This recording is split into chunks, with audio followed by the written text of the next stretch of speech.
Gentlemen, I have something very interesting to tell you. A few months ago, I was offered a paid sponsorship, but not just an ordinary sponsorship. I was offered a 1-month salary for making one video and one TikTok for a very big skincare brand. And besides that, I also got offered a few other sponsorship deals where I would talk about some products for you guys that you might get the benefit of using in order for me to get some free products and maybe some commission links that you can use to save some money. But these deals, especially the big deal that offered me a month's salary, unfortunately went under the water, and there's one reason for it: my location. I found it pretty weird as well. You might think, how does your location benefit another company's sponsorship to you? I'm not really sure till this day why that made such a big difference. And you might question yourself, does my location benefit which brands wants to work with me? And the answer to that is a yes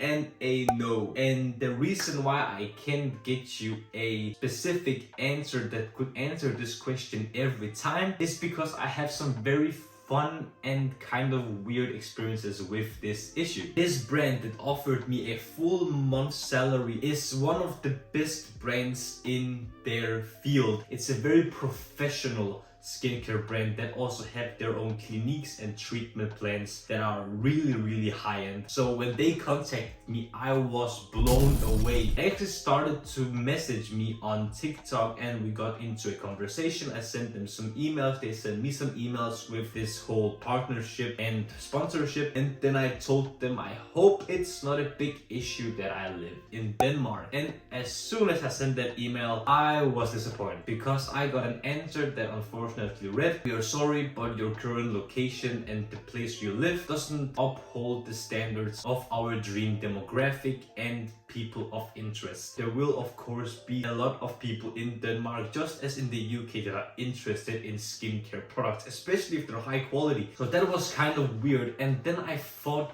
does my location actually make any difference for brands? And the reason I can't give you a specific answer on this question is because my experiences have been either that the sponsorship has been cancelled because of my location, and other instances where it hasn't been cancelled at all. In fact, one of my beloved sponsors on this channel that I haven't mentioned in a while actually is Better Men's Skincare, which is originally placed in Singapore. So that is even further away than the UK. So even though a brand wanted to work with me that is located in Singapore and the brand that didn't want to work with me in the UK, that was kind of weird. I also had a brand from Australia that wanted to work with me, and they unfortunately said the same thing as the UK. Can the place and location you live affect sponsorships and brands wanting to work with you? It depends.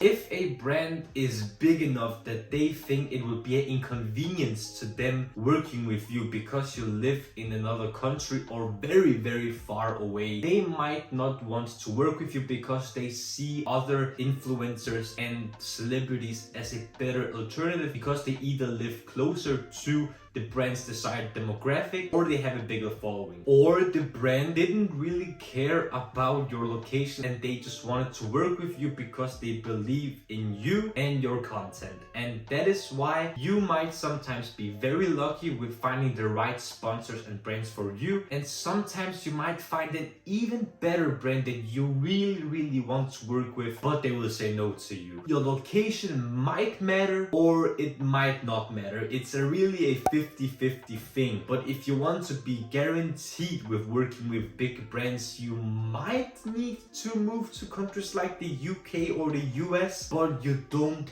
have to really, to be honest. So to answer the question, is citizenship and location of where you live an obstacle with working with big brands? It might be and it might not be. In my instance, the biggest brand that has reached out to me did decline because of my location, and some of the best sponsors that I have had on this channel didn't decline because of my location and citizenship. So it really depends, but I just wanted to talk about it because it's a really weird thing that I have tried. I will definitely talk about location more and find out the struggles and difficulties of actually having customers and other influencers in other countries than where I'm based. Trust me, there are going to be obstacles with other countries and where other people live in terms of being an entrepreneur. You just haven't heard of them yet. I have heard of a few ones, but trust me, that is yet to come in another video. Gentlemen, if you enjoyed this video of me talking about some difficulties that it might have